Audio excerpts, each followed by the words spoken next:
മുഖ്യമന്ത്രി പിണറായി വിജയൻ ഇപ്പോൾ മാധ്യമങ്ങൾ കാണുന്നു തിരുവനന്തപുരത്ത് എൻ്റെ തത്സമയം. 2016 കൃത്യമായി നിർമ്മാണം ആരംഭിച്ചത്.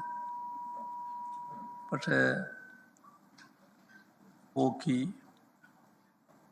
മഹാപ്രളയം, പിന്നെ വന്ന ദുരന്തങ്ങൾ,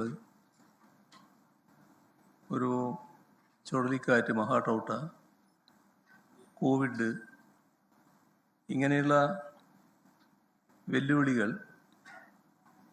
മറികടന്നുകൊണ്ടായിരുന്നു പദ്ധതി മുന്നോട്ട് പോയത്.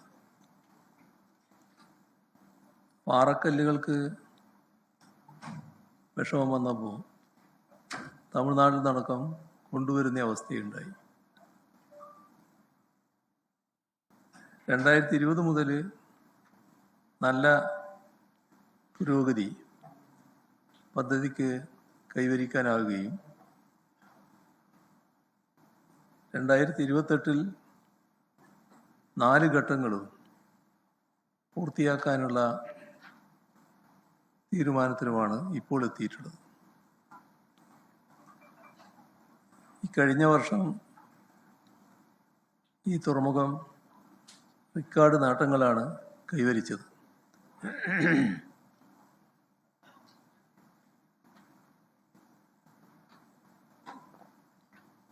ഈ വർഷം രണ്ടാം ഘട്ട വികസനം, അത് 9,700 കോടി രൂപ ചെലവ് വരുന്നതാണ്.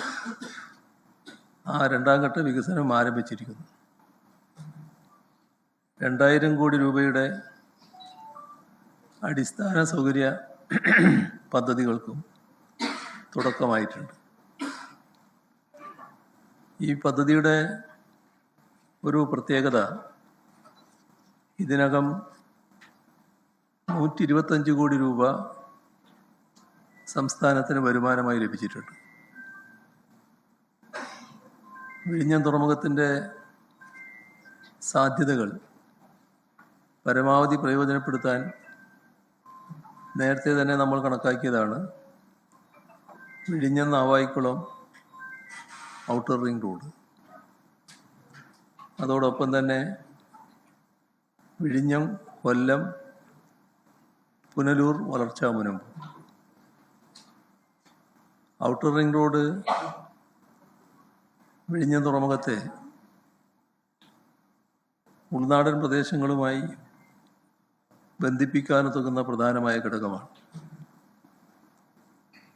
വിഴിഞ്ഞം മുതൽ നാവായിക്കുളം വരെ ഏകദേശം 45 മീറ്റർ വീതിയുള്ള ആധുനിക ഹൈവേയാണ് നിർദ്ദേശിച്ചിട്ടുള്ളത്. ഇത് നിലവിലുള്ള നഗര ഗതാഗത ഭാരം കുറയ്ക്കുകയും തുറമുഖത്തിലേക്ക് ചരക്ക് വേഗത്തിലും തടസ്സമില്ലാതെയും എത്തിക്കുന്നതിന് സഹായിക്കുകയും ചെയ്യും. ഇതിൻ്റെ നിർമ്മാണത്തിന് ഭൂമി ഏറ്റെടുക്കലിൻ്റെ 50% ചെലവ്, ഇതിൻ്റെ സർവീസ് റോഡുകളുടെ നിർമ്മാണം, ഇതെല്ലാം ഉൾപ്പെടെ 1,629 കോടി രൂപ സംസ്ഥാന സർക്കാരാണ് വഹിക്കുക. ഇതുകൂടാതെ നികുതി ഇളവുകളും മറ്റ് സാമ്പത്തിക ബാധ്യതകളും സംസ്ഥാനം വഹിക്കുമെന്നും തീരുമാനിച്ചിട്ടുണ്ട്. ഇതിൽ കാണേണ്ടത് 2018 കേന്ദ്രവുമായി ഈ പദ്ധതിയുടെ കാര്യത്തിൽ തത്വത്തിൽ ധാരണയായി. പക്ഷേ പിന്നീട് പലവട്ടം ആവശ്യപ്പെട്ടെങ്കിലും അന്തിമ അനുമതി ഇതുവരെ ലഭ്യമായിട്ടില്ല. 2024-25 കാലയളവിൽ കേന്ദ്രമന്ത്രിയെ നേരിട്ട് കണ്ടിരുന്നു. പദ്ധതി വേഗത്തിലാക്കേണ്ടതിൻ്റെ പ്രാധാന്യം വ്യക്തമാക്കിയിരുന്നു. എല്ലാം ഉണ്ടെങ്കിലും അനുമതി വൈകിയിരിക്കുന്നു. അത് ഒരു തടസ്സമായി ഇപ്പോൾ അനുഭവപ്പെടുന്നു. റിംഗ് റോഡ് പൂർത്തിയാകുമ്പോൾ വിഴിഞ്ഞം തുറമുഖത്തിൻ്റെ പൂർണ്ണശേഷി ഉപയോഗപ്പെടുത്താൻ കേരളത്തിൻ്റെ സമഗ്രമായ സാമ്പത്തിക വളർച്ചയ്ക്ക് ഉത്തേജനം നൽകാനും ഉപകരിക്കുമെന്നാണ് കാണുന്നത്. ഇതോടൊപ്പം കേരളത്തിൻ്റെ സാമ്പത്തിക വളർച്ചയിൽ നിർണായക പങ്കുവഹിക്കുന്ന പ്രധാന ഘടകമായി IT മേഖല ഈ കഴിഞ്ഞ പതിറ്റാണ്ടിൽ ഉയർന്നു വന്നിരിക്കുകയാണ്. സേവന മേഖലയെ ആധാരമാക്കിയ സമ്പദ് വ്യവസ്ഥയെ കൂടുതൽ ശക്തിപ്പെടുത്തുക, യുവാക്കൾക്ക് ഉയർന്ന നിലവാരത്തിലുള്ള തൊഴിലവസരങ്ങൾ സൃഷ്ടിക്കുക, ആഗോള നിക്ഷേപങ്ങളെ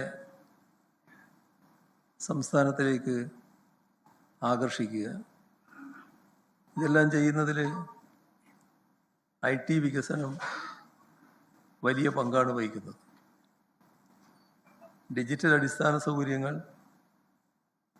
സ്റ്റാർട്ടപ്പ്, പരിസ്ഥിതി, ഹൈടെക് ഇൻഫ്രാസ്ട്രക്ചർ എന്നിവയെ ഏകോപിപ്പിച്ചുള്ള വികസന മാതൃകയാണ് കേരളം സ്വീകരിച്ചിരിക്കുന്നത്. വലിയ സാധ്യതയാണ് IT വികസനം ഒരുക്കുന്നത്. ഇപ്പോൾ 2016 IT പാർക്കുകൾ വഴിയുള്ള സർക്കാർ IT പാർക്കുകൾ വഴിയുള്ള കയറ്റുമതി 803 കോടി രൂപയുടേതായിരുന്നു. ഇപ്പോഴത് 26,256 കോടി രൂപ ആയി മാറിയിരിക്കുകയാണ്. ഏകദേശം 200% വളർച്ച നേടാൻ ഈ കാലയളവിൽ കഴിഞ്ഞു. This is 24.